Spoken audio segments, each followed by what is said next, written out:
Greetings, my fellow freedom lovers, sovereign thinkers. Thank you for tuning to LL3 Podcast.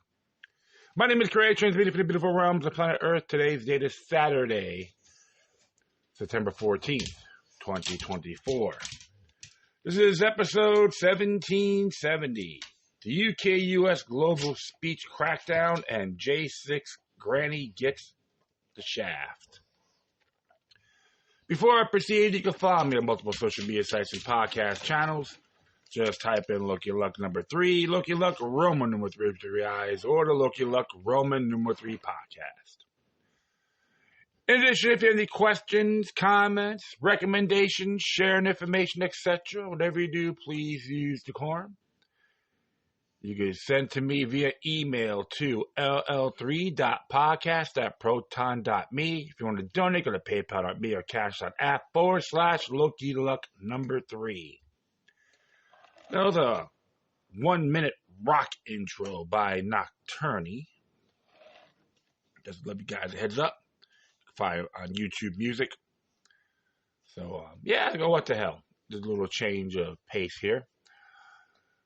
Yeah, I've just been doing my routines into a show for the past, week and a half, I would say. And, I don't know, I've been checking out a lot of information was going on with September 11th, and now more people are questioning it, which is very good. 23 years from that horrific event. You can thank the global order, deep state, whatever, for making that a reality. Want to give up our liberties for security. And I always tell people, if you want to truly fight the war on terror, you got to protect and defend our U.S. Bill of Rights culture. No exception. This day and age, bellying up to the state is not, they say it's patriotic, it's not. Looks like you got these illegal immigration crisis in Springfield, Ohio, even in New York City, trying to hit the small towns and all that stuff.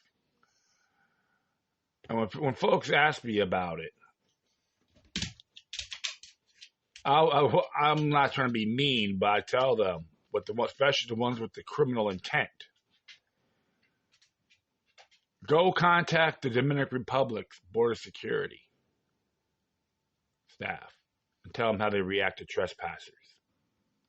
You'd be surprised. And over there, it's not that pretty. However, they're just pawns of the game, too, for the Club of Rome, North American Union, Declaration of North America, even the part of the Security and Prosperity Partnership. You can look those up. You'd be surprised. I did an episode on that, on Declaration of North America, a while back.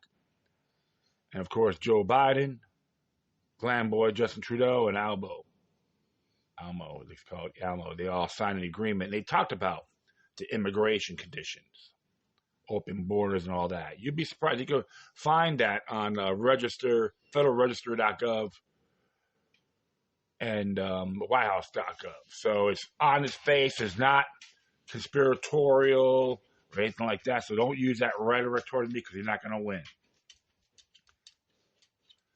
That's what they want. They want the Americanized individuals be wiped out, whether they're native born or foreign born.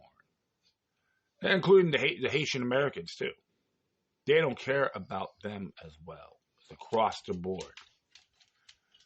And, of course, the violent drug den and the Venezuelan Tren de Aragua, which is the train of Aragua, which is, if I'm correct, that was a state in Venezuela, where Caracas is there, try to take over the El Paso Hotel.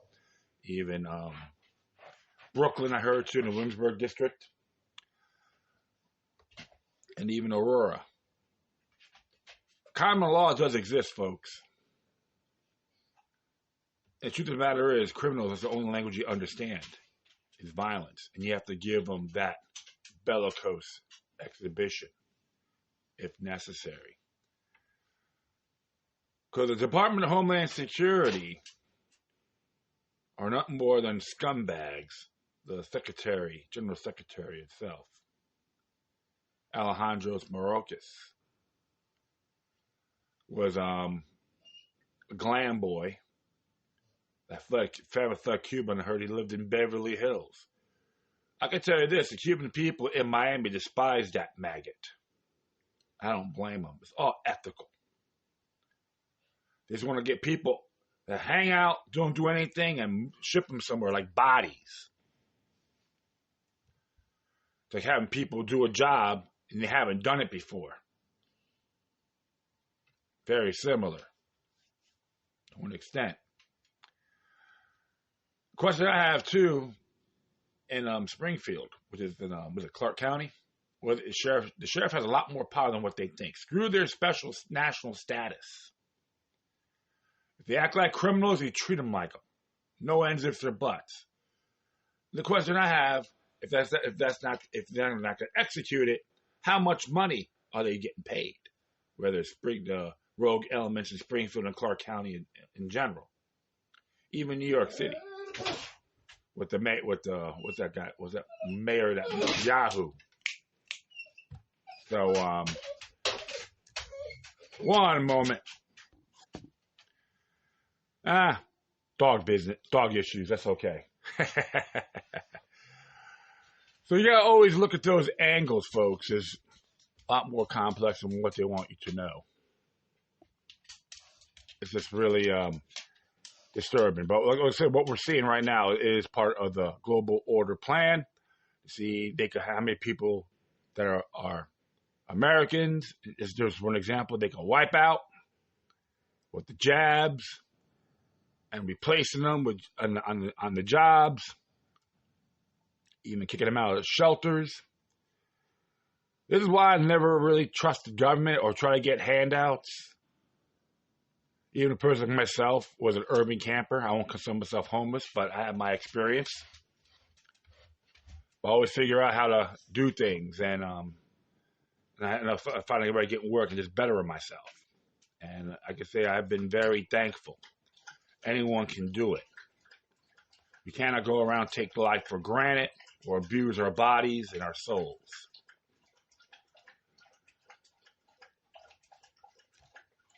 So it is really disturbing. Even natural news how it's here. Americans being kicked out of their homes and replaced with Haitian migrants. Let's say illegal aliens. Springfield local reveals.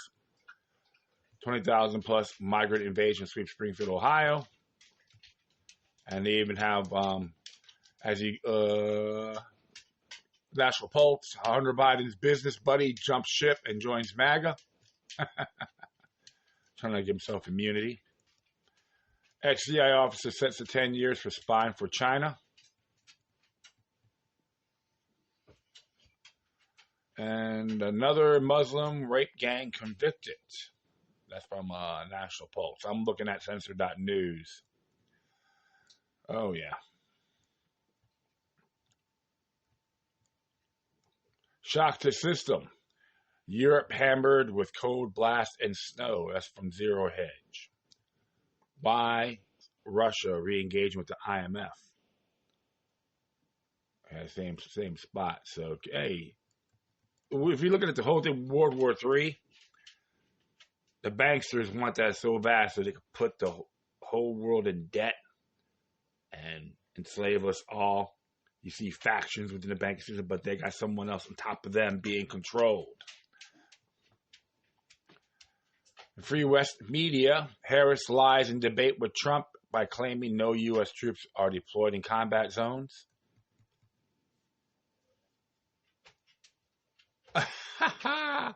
Modernity.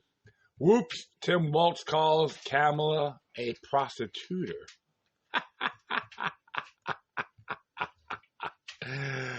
Oh, man. Yeah, so this is from censor.news. A lot of good stuff here.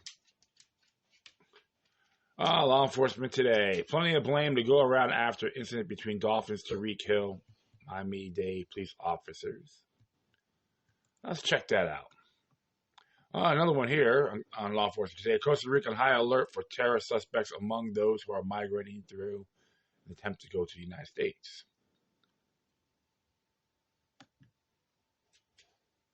Let's check this out here. I know it's not part of the plan, but it's football related. Pat Droney wrote this. There's always two sides to every story, and that appears to be the case in the incident involving Miami Dolphins receiver Tyreek Hill. Last Sunday, Miami-Dade police stopped Hill as he's driving to Hard Rock Stadium for Dolphins game against the Jaguars. USA Today report that Hill was driving his McLaren 720S coupe at approximately 60 miles an hour when he was stopped by police about 3 hours before the game, which is 20 miles faster than the posted speed limit. That's when the incident went sideways. Police video shows Hill refusing to roll down his dark-tinted window upon request of officers. Many police officers believe, and statistics show, that dark-tinted windows are an officer safety issue. When Hill refused to cooperate with police, he was forced to be removed from the car and handcuffed for approximately 15 minutes. As a result of the incident, Hill and his agent and some NFL players called for the officers to be fired. The officer in question, 27-year veteran Danny Torres, was placed on administrative leave by Metro-Dade Police Director Stephanie V. Daniels, pending an internal affairs investigation. Hill initially claimed he did nothing wrong, and his agent, Drew Rosenhaus, called Torres' conduct completely unacceptable.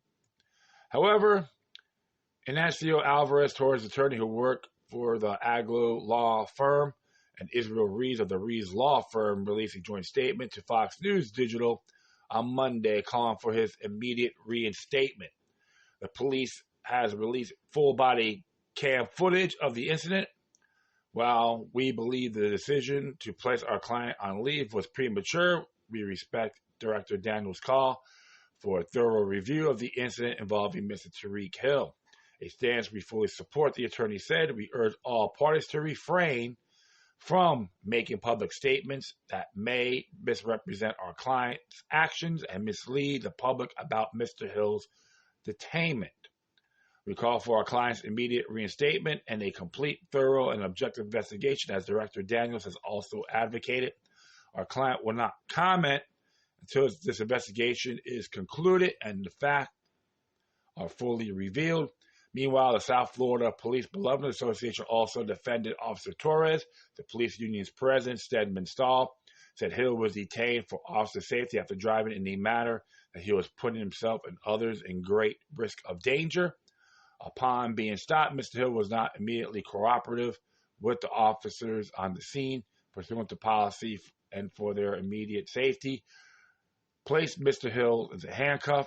The statement read, Mr. Hill, still uncooperative, refused to sit on the ground and therefore was redirected to the ground. As a full statement here on the unfortunate incident. The full statement is right here. It's on Twitter. Yeah, I'm gonna add that to the memos here. SAR reminded anyone coming into contact with police officers to obey lawful police commands first and complain later. That sentiment was expressed by someone we'll consider an unlikely source, Orlando Magic forward Jonathan Isaac. Isaac posted on X that the video of Hill's detention should be shown to every black boy on how not to act when being pulled over.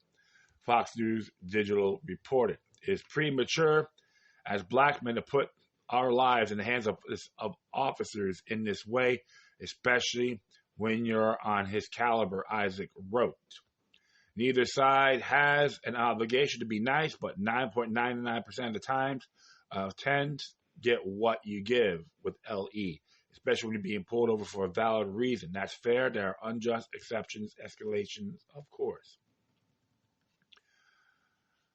Jonathan Judah Isaac, all of the Hill, thank God the situation ended peacefully, but it's shown to every black boy on how. So we got to let's check this out here.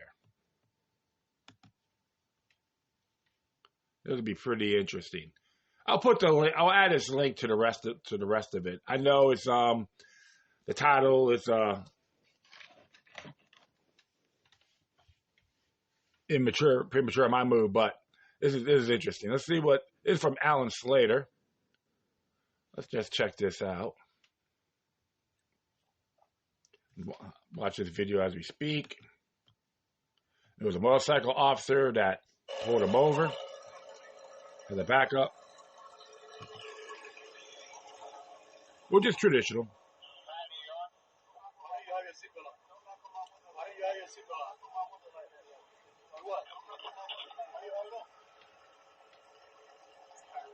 So he's asking for a seatbelt.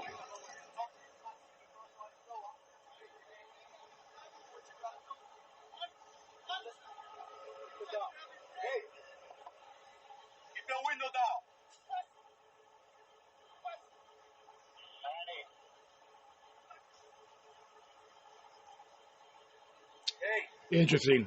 He's just talking about the whole about the window down.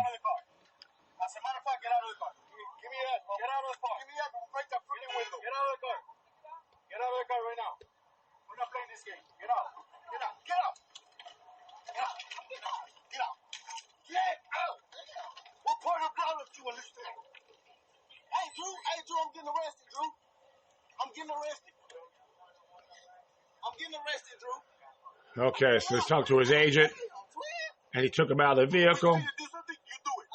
Sometimes if he walks out peacefully, it could have been done, but he may not be 100% innocent. This officer dragged him out. I'll be very fair. However, Tyreek should have kept his mouth shut, and you could display your driver's license. You don't have to submit it. And of course, that's a tenant window ordeal.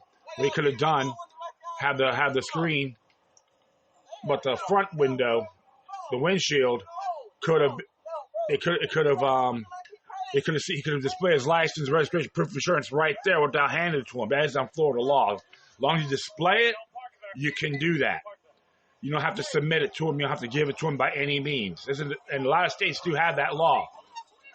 But I prefer you folks out there look at your traffic laws.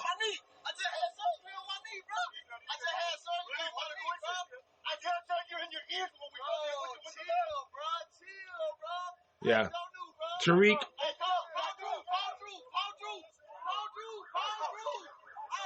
Tyreek could have, he could have kept his mouth shut. So.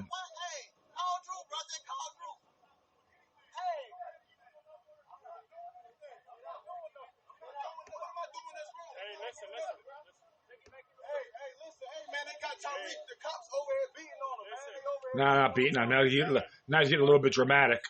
That one a bystander. They had their phones. There's multiple ways of doing this, folks.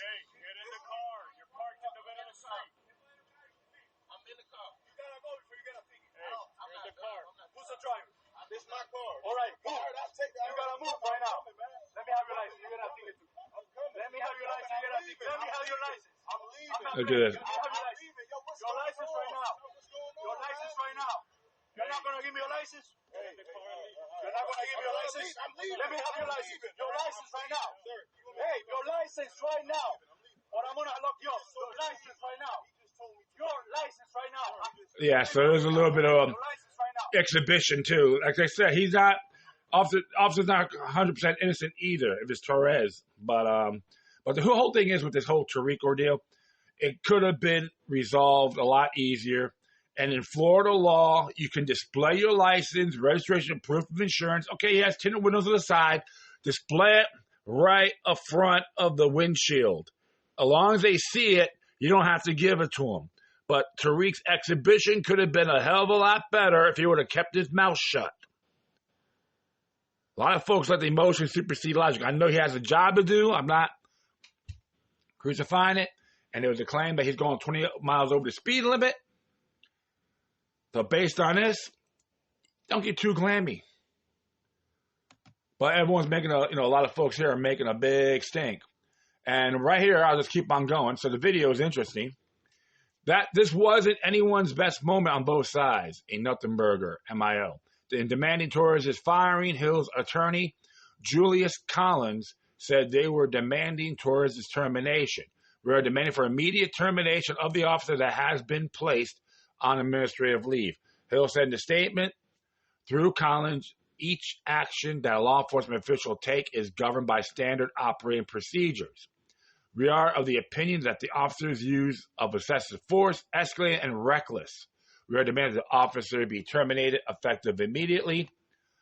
ESPN's Stephen A. Smith, however, says there was blame to go around and awful announcing. When it comes to Tyreek Hill, we also can't let him completely off the hook based on the statement that was made by the police department. Let's see what they have to say here. But when it comes to Tyreek Hill, we also can't let him completely off the hook based on the statement that was made by the police department in Florida. They said, quote unquote, he was cooperative. He was uncooperative. We have a responsibility on this show, in any kind of platform that we have, to make sure we're doing what we can to save lives, to make sure that we're doing what we can to ensure that somehow, some way, you get to live another day and fight that battle. We know how wrong they were. The police were excessive. No excuses.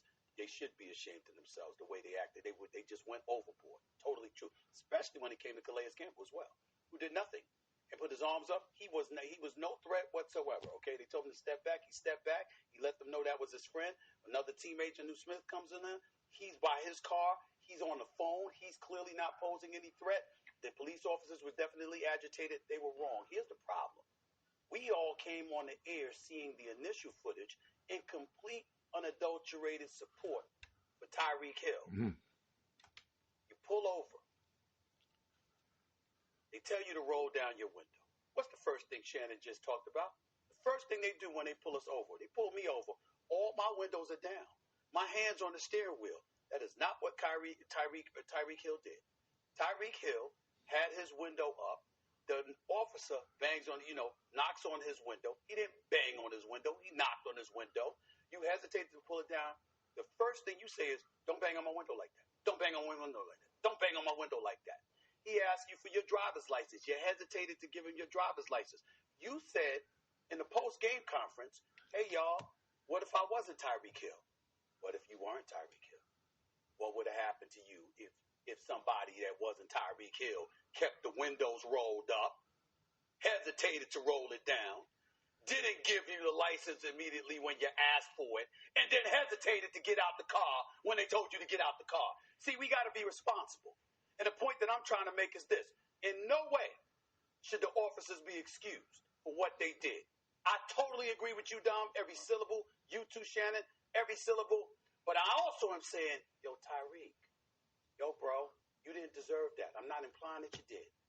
But the police officers do have the power. When they pull up on you, they tell you to roll down that window, and they tell you to give you your driver's license, and they tell you to get out that car.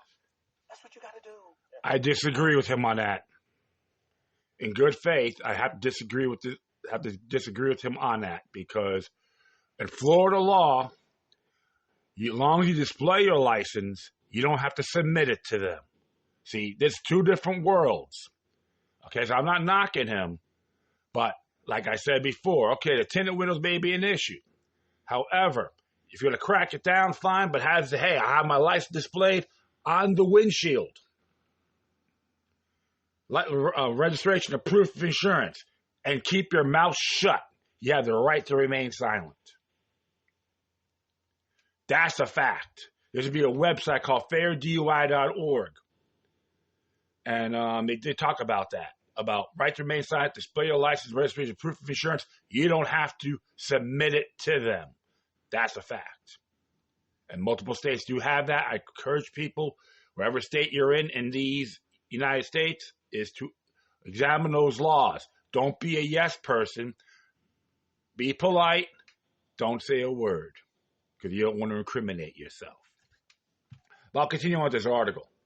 When it comes to Tyreek, he said everything here, which he says right here about the articles here about when it comes to Tyreek Hill, we can't we also can't let him completely off the hook based on the statement that was made by the police department in Florida. Smith said on ESPN's First Take on Tuesday, they said he was uncooperative. We have a responsibility on the show, any kind of platform. We can make sure we're doing anything we can to save lives, and to make sure we're doing what we can to ensure that somehow, some way, you can get to live another day and fight that battle. You know how wrong they were. The police were excessive. No excuses. They should be ashamed of themselves when they acted. They just went overboard, totally true. Smith shifts gears. Here's the problem. We all come on the air seeing the initial footage of the complete unadulterated support for Tyreek Hill. You pull over. They tell you to roll down your window. What's the first thing Shannon Sharpe just talked about? The first thing you do, when they pull you over, they pull me over the window. All my windows are down. My hands are on the steering wheel. That is not what Tyreek did. See, right there, in good faith, I have to disagree. You don't have to roll your windows down.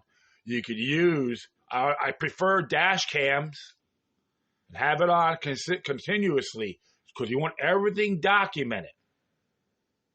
All right? Because there's a lot of people won cases because they had their dash cam. So always, yours truly's got to do the same thing. I'm just letting you folks know. See, we got responsible. The point I'm trying to make, this is no way the officers be excused for what they did. But I'm also saying, yo, Tyreek, yo, bro, you don't deserve that. I'm not implying that you did. But the police officers do have the power when they pull up on you, and they tell you to roll down the window, and they tell you to give them your license, and they tell you to get out of the car. You got to do. I disagree. Now, I'll keep on going here. In an interview on CNN, Hill told the host that he feared for his life during the incident. And I have, like I said, with all due respect, I have to disagree with Tyreek on this matter because I may be going a little bit overboard. Okay, yes, he had knee surgery, which that's a concern. But his exhibition could have been a little bit better. You got to think art of war. You got to be methodical. You got to be strategic. So all the folks are going to go kiss the floor where Tyreek Hill walks on. Don't even do that. You have to look at all sides of the matter. So very interesting. And honestly, I will add this to the footnotes, even though the title is on the UK Global Speech. So, but I will edit that, when I publish it. So no worries, folks. Very interesting times. All right. I think people have the right to know these things. So, and definitely look up Florida law on that in other states. I used to be a site called fairdui.org, and it recently went under. Fortunately, I did save a lot of my memos from them. I put on my drive. But yeah, in Florida, in the state of Florida, you don't have to roll down your windows. Okay, it's tenant, which is understandable, but they could take the initiative, have another officer look at the front of the windshield, boom, right there on his face. You're done. And no, I'm not gonna go police bashing because they're human beings. You always have your pros and cons, like every other institution, and they have their moments. How many people they interacted? Tyreek Hill, based on this, he's a saint. What can I say about that? The man's he's an angel compared to other people. So I just have to put that in there. So I will put that in my footnotes. But so just like I said, I'm recording. Leave it as is, but I'm going to add this to the show. So it's very interesting to check out. But definitely look at your laws, traffic laws. I know multiple states do have that. And plus, interesting too, I think in Florida, you don't have to actually sign anything. Just have them put it on the windshield and you can go. So know your rights, folks. Don't be a clown. Don't get too emotional. We all have our moments. Don't get me wrong. I made my mistakes too. But use a lot more finesse. Trust me, you'll do good. And I prefer folks too to check out a good book by Dale Carson called Arrest Proof Yourself. Definitely check that out. And you probably go to the library. They may have the library, or not. Just go online, order it. That's good stuff too. So, because here's the thing: what he says is that the police may own the rule of the streets, but the courthouses are the battleground, open battlefield. So that's how I look at this, and I'll be right back. So stay tuned. All right, so I'm going to read here, came from the realinternet.org, came out yesterday. Behind closed doors, the UK and US plot global speech crackdown. This is by Christina Mass. As it reads, America First Legal has pulled back the curtain on yet another government meeting that makes free speech sound like some quaint idea from the past. AFL has released documents from 2021 interagency get-together where the UK's top expert on disinformation offered a masterclass in censorship, all under the guise of protecting democracy, and because nothing screams transparency quite like a secret strategy session on silencing opposing views. The revelations come with just a hint of irony. On August 21st, 2021, the Biden-Harris National Security Council, NSC, hosted a cozy little chat with the United Kingdom's Counter-Disinformation Unit, CDU. The occasion, an instructional session on how to manage, read, censor COVID-related speech in the U.S., but why stop at the pandemic when there's so much more to control? There wasn't just about virus talk. It was a step-by-step guide on how to choke off the flow of any inconvenient truth that might muddy the government's preferred narrative. And you can see they got a list of documents for that. You can check it out. The slide deck AFL obtained from this litigation against the CDC offers a glimpse into how keen the U.S. government was to import a few censorship tips from its UK friends. The CDU wasn't shy about sharing its best tactics after judging by the meeting's outcomes. The Biden administration was more than happy to take notes. When it comes to controlling what the people say, why not learn from the pros? It's a censorship playbook. Here's what the CDU was pushing during that presentation and what the U.S. government apparently eager to explore. 1, a government-led censorship unit. First order of business, set up a dictated task force to oversee censorship across the government. You can't leave this stuff to chance. A coordinated effort is much more efficient when it comes to silencing unwanted speech. 2, the legislation to regulate tech companies. The next move was all about turning up the heat on tech companies. The CDU advised the U.S. to push for laws that would force social media platforms to regulate speech with harsh penalties for those who didn't comply. Basically, get them to do the government's dirty work or face consequences. 3, partnerships with tech giants. Why stop at regulation when you can partner up? The UK suggestion was to build close relationships with tech companies, getting them to flag any content the government found disagreeable. It's always easier to silence the dissent when you've got big tech doing it for you. 4, global cooperating on censorship. This wasn't just a domestic agenda. The CDU recommended that the U.S. coordinated with other governments and international bodies to create a global network of censorship. Because if everyone's in on the great scheme, it's a lot harder for the truth to sneak through. 5, control the narrative on social media. The real goal, not just to stop misinformation, but to ensure that only the approved version of events gets amplified. The CDU's advice leveraged social media to push the correct message. This wasn't about letting the public make up their own minds. It was about making sure they never got the chance. There's a thing on a pandemic of irony. The CDU laid out how they've been censoring the British public piece by piece. Their censorship model was no amateur operation. It was a coordinated effort to suppress anything government found disagreeable, all other guise of fighting misinformation. The Biden-Harris National Security Council, not wanting to miss out on the fun, welcomed this information with open arms. They're eager to learn from their British friends and figure out how to impose these tactics back home. After all, why reinvent the wheel when you could just copy someone else's authoritarian playbook? The government-wide censorship hub, the CDU, has been busy over in the UK working as a cross-departmental censorship machine, connecting the dots between private companies, social media platforms, and nonprofits to control what the public sees and hears. This unit isn't just some random bureaucratic office.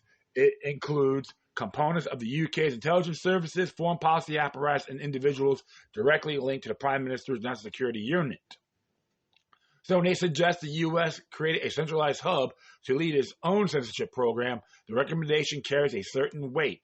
The idea is simple, a one-stop shop for squashing speech the government doesn't like. And of course, they've partnered with companies to flag content that challenges the state-approved narrative. This cozy arrangement is made to look like cooperation, but it's really just government pressure disguised as a partnership. When the government controls the narrative, dissenting voices don't stand a chance. So here's John Jay warned us about this in George Washington on the dangers of foreign influences and powers. Washington's farewell address speech and Federalist Papers 2 through 5 by Jay himself. And I'll continue on here. Legislation to keep big tech in line. One of the key points of this meeting was the CDU's recommendation that governments pass legislation to coerce social media companies into submission, while just nudge platforms to censor speech when you can force them by law. The British approach has been legislated the boundaries of free speech, giving them the power to punish companies that refuse to toe the line. It's the government's way of ensuring that no rogue tech CEO suddenly gives a coincidence and decides to protect the public's right to speak freely. The Biden-Harris administration was more than willing to listen. It wasn't enough to pressure big tech behind closed doors. They were looking for a legal framework that will guarantee compliance. What the CDU laid out was a path to making sure the platforms that they did were told or else. This wasn't about protecting public safety, but about controlling the flow of information at all costs. It is a global censorship team effort. You see the maps here. Australia, Ecuador. There's a whole lot of areas, so you can check it out. And why stop at a national censorship when you can take it global? The CDU emphasized the importance of coordinating censorship efforts internationally. After all, what good is tightly controlled narrative in the U.S. if your citizens can just hop online and hear what's happening from someone in another country? The solution: work with foreign alliances and multilateral institutions to keep the story straight around the world. A global censorship agenda ensures that pesky facts don't slip through the cracks, no matter where they originate. The U.S. Department of State was ready to jump in on this, with the Biden-Harris administration eager to align with like-minded governments. It's all part of the international push to keep information flowing just one way from the top down. Election time, censorship on overdrive. It's no surprise that election time is when censorship machine really kicks into high gear. Around this period, the CDU stood up its Central Election Cell, an ominous sounding office dedicated to ramping up suppression efforts. The idea was to make sure the wrong people didn't get heard at the wrong time. The U.S. took the careful note of this strategy, preparing to hit the censorship button even harder when it matters most. And as AFL's separate litigation has uncovered, these public-private partnerships between the government and tech companies have continued to evolve. The Biden administration carried on with its own version of a censorship alliance well into 2024, a web of control that was spun to keep the public in check. Take, for an example, the Homeland Intelligence Experts Group. If the name sounds creepy, it's because it is. This was another outfit AFL managed to bring down in court in a willing experiment where political dissent dissent, especially from Trump supporters, was rebranded as domestic terrorism threats. With this group dissolved, it's clear AFL is keeping a close watch, but that doesn't mean the gears of government censorship have stopped turning. The real threat to free speech. The documents from this 2021 meeting pull back the curtain on how left-wing governments across the globe are working hand in hand to suppress free speech. The idea that this is about stopping misinformation is the excuse they give, but the reality is much darker. This is about power and keeping the public's access to information tightly controlled, making sure that the wrong ideas never gain traction. This UK initiative has already borne real-world consequences. In October 2023, the UK Online Safety Act came into force, allowing British officials to threaten legal action, including the extradition and jailing of US citizens if their social media activity runs afoul of UK censorship standards. It is bold, if not absurd, attempt to extend British censorship across the Atlantic. Meanwhile, over in the US, there's a familiar ring to all of this. Back in 2019, then Senator Kamala Harris was already calling for the Department of Justice to come down hard on social media companies that allow disinformation and misinformation. It's no coincidence that now, as vice president, those ideas are coming full circle. So all you Harris worshipers, fawners, apple polishers, and peasants out there want her to be president, you are effing delusional. Plain and simple. I'm not saying I'm endorsing Donald Trump either, with all due respect. But this is the kind of person you want in the Capitol. You're nothing more than treasonous cowards and wussies. I'm sorry to say that. Benedict Arnold has a greater integrity than all you douchebags combined. And I digress. Sorry about that. A Transatlantic Censorship Alliance, a separate investigation by AFL, revealed that the Biden-Harris administration has been taking notes from the British censorship playbook for some time. Specifically, the administration solicited policy recommendations from the Center for Countering Digital Hate, or CCDH, the same group that helped lay the foundation for the UK's Online Safety Act. Not content just to slap fines on tech companies, the White House has explored using DOJ prosecutions and Federal Trade Commission enforcement actions to punish platforms that fail to sufficiently censor online harassment. Translation: if the companies don't play ball, the government will bring out the legal hammers. Part of the CDU's plan involved establishing regular lines of communication between governments and social media platforms. In other words, the government direct platforms on what to censor. This is more than just a suggestion. These are trusted flagging relationships. When the government flags a post, the platform is expected to act. It was this very behavior led AFL to file a lawsuit that has now exposed these documents. The infamous trusted relationship setup was alive and well in the Biden-Harris administration long before this meeting even took place. Prior release from the AFL's litigation against the CDC and the NSC confirmed that the administration has already been cozying up to big tech when a clear goal: silence dissenting voices before they gain traction. Global pressure, coordinated censorship. The CDU's strategy wasn't limited to pushing domestic censorship. They were actively exporting it. The UK Foreign Force engaged its foreign policy apparatus to help nudge other countries into adopting similar censorship tactics, and it encouraged the U.S. to do the same. This approach wasn't just about handling misinformation within the borders.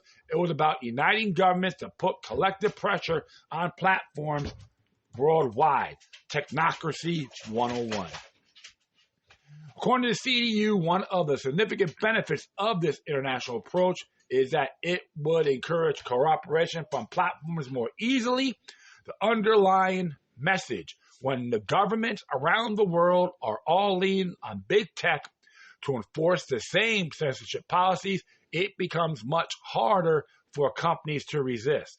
The U.S. Department of State, apparently a willing participant, mirrored the UK's efforts by playing its own role in this global censorship orchestra. In fact, the UK proudly touted its close working relationship with the US, Australia, Canada, and growing numbers of other countries. By 2021, the CDU has bilateral relationships with 20 additional nations, raising the question, how many more governments have joined this international censorship alliance? Since then, it is clear that this is just a domestic issue. It's a full-scale global effort to control information flows. In response, AFL has launched investigations into whether the Biden-Harris administration's Department of State has been leaning on platforms like Telegram and X, formerly Twitter, for refusing to toe the censorship line. Censorship through multilateral channels. The CDU's presentation didn't just highlight direct government intervention, but also emphasize the role of multilateral institutions in pushing the global censorship agenda. They pointed to platforms like the G7's Rapid Response Mechanism and the United Nations Interagency Platform on Culture for Sustainable Development, or IPCSD, as key tools for uniting governments in the fight against disinformation. But what does disinformation really mean in this context? It's whatever these governments want it to mean, conveniently flexible to serve political purposes. Logos of major international institutions like NATO, the International Criminal Court, and the European Center for Excellence of Countering Threats flash up under the CDU's heading, the International Trading and Capability. These aren't just bit players in the game. They are some of the biggest, most powerful organizations in the world. Their involvement in this coordinated censorship effort makes one thing clear. This isn't about protecting people from fake news. It's about solidifying government control over the global narrative. The rising tide of authoritarianism. This latest batch of documents reveals a troubling trend. What started as a government push to counter supposed misinformation during the pandemic has spiraled into a global movement to control speech on an unprecedented scale.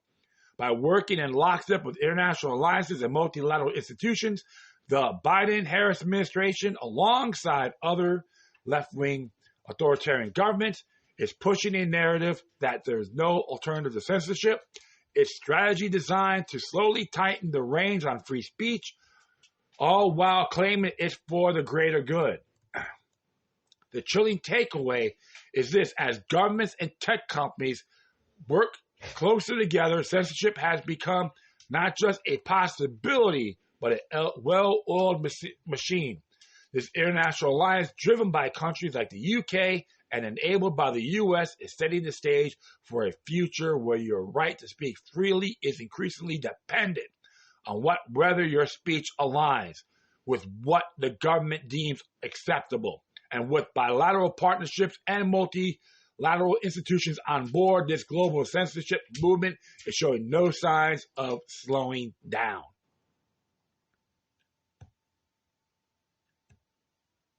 The whole goal, folks, is to fully execute technocracy. Whether it's quasi-communist, socialist, state capitalism, don't matter. It's tyranny, my friends. Many people have talked about why free speech is essential. Frederick Douglass was one of them, the abolitionist. To suppress free speech is a double wrong, not just for the hearer, but for the speaker as well. That's just one example.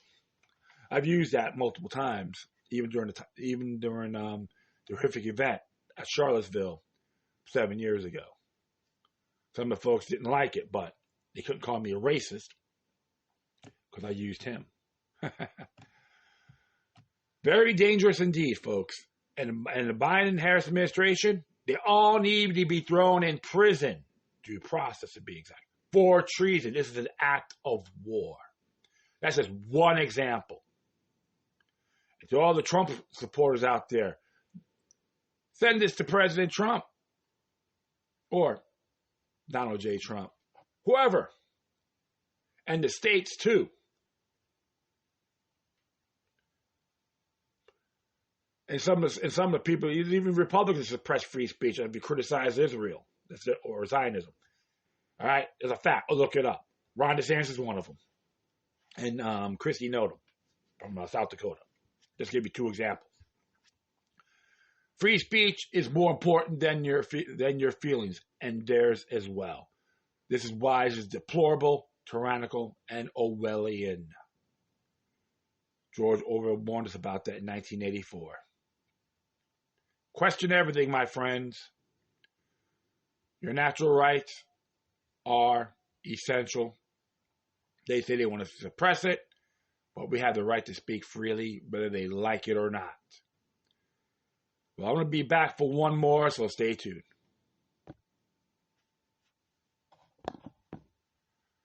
All right, we'll do one more here. This came from Armageddon Pross,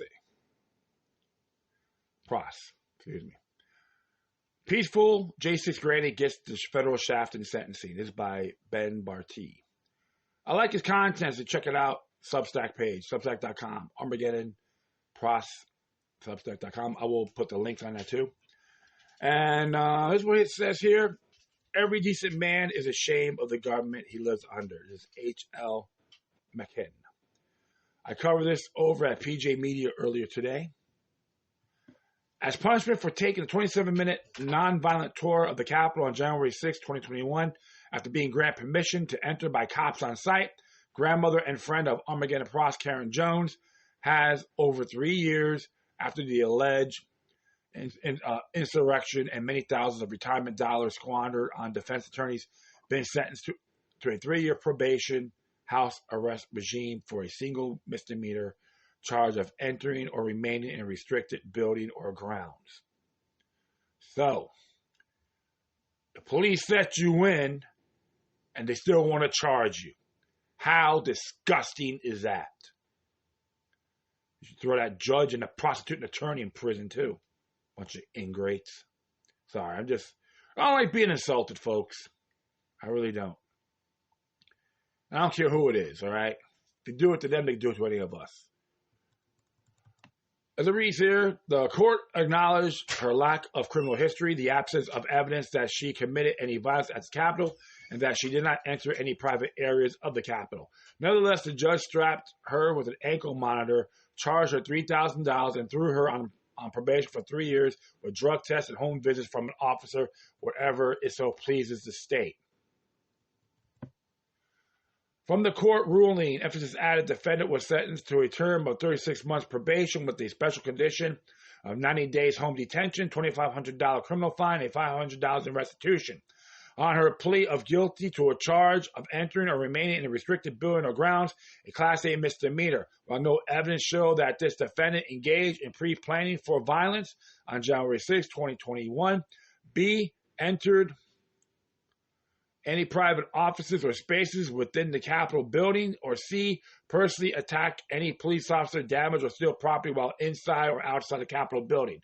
And taking into account her minimal criminal history, age, and physical condition, her offense conduct warranted the sentence imposed.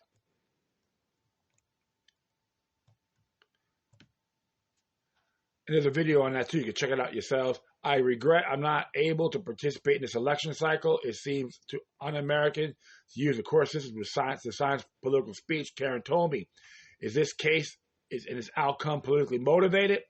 In the light of the curious case of likely Fed Ray Epps showed up in a tactical gear and actively promoted his multiple instances on camera of violent insurrection and got a year probation and no travel restrictions. It's hard to argue, it's not? Yeah, liberty for me, but none for thee. Jim Crow justice, right? Via Associated Press, a man targeted by right-wing conspiracy theories about the U.S. Capitol riot was sentenced on Tuesday to a year of probation for joining the January 6, 2021 attack by a mob of fellow Donald Trump supporters. Ray Epps, a former Arizona resident who has driven into hiding by death threats, pleaded guilty in September to a misdemeanor charge. He received no jail time. There was no restriction placed on his travel during his probation, but he will serve 100 hours of community service. He appeared remotely by video conference and wasn't in the Washington, D.C. courtroom when Chief Judge James Bosberg sentenced him. Prosecutors had recommended a 6-month term of imprisonment for Epps. How pathetic, right? Can we say blasphemy 101? Damn straight. Well, I'll tell you this, folks. This is what happens when you pick and choose. Liberty for me, but none for thee. Nothing across the board. No equal equal protection, right? That's what I call it, treason 101. What a shame these people are. Karen Jones did nothing wrong. You still want to throw the book at her. Pathetic weasels that you are. I want to see every state in the union renounce Washington, D.C. as an illegitimate federal government, levying their money, and they're done. Without us, they're nothing, folks. These jackwagons, ingrates, imbeciles, tyrannical douchebags. They don't understand legally. Blowback can hit them at any time when least expect it. They'll be crying in the wind. I've done nothing wrong. Or wasting your stupidity so you're doing your job. You're a contributor. So support Karen Jones if you can, folks. And anyone else that's being involved. I know John Schaefer's case is still postponed. Keep it up, brother. For pointing, stirring, and yelling, they want to throw the book at you, right? The hell with them. All right. That'll be it. Thank everyone for listening. Plus, feel free to download and share throughout your social media networks. If you have any questions, comments, or something that's insurance account, whatever you do, please use the corn. You can send it to ll3.podcast@proton.me. I will leave the footnotes on my page, so you can check it out. And I know it's almost close to an hour. It wasn't planned, but I had to wing it. And if you want to contact me, or if you want to donate, if you want to donate, go to paypal.me or cash.app/local3. If you want to support law enforcement today, and what's the other site? Reclaim the Net and Armageddon Pros. Do it. They're good folks, good sites. Observe responsibly. All right? Once again, thank you for your time. Plus, always remember that demoniac resistance is healthy for the soul and can liberate humanity. Until next time, take care of yourselves. Keep on spreading the love. And may your guardian spirits be with you.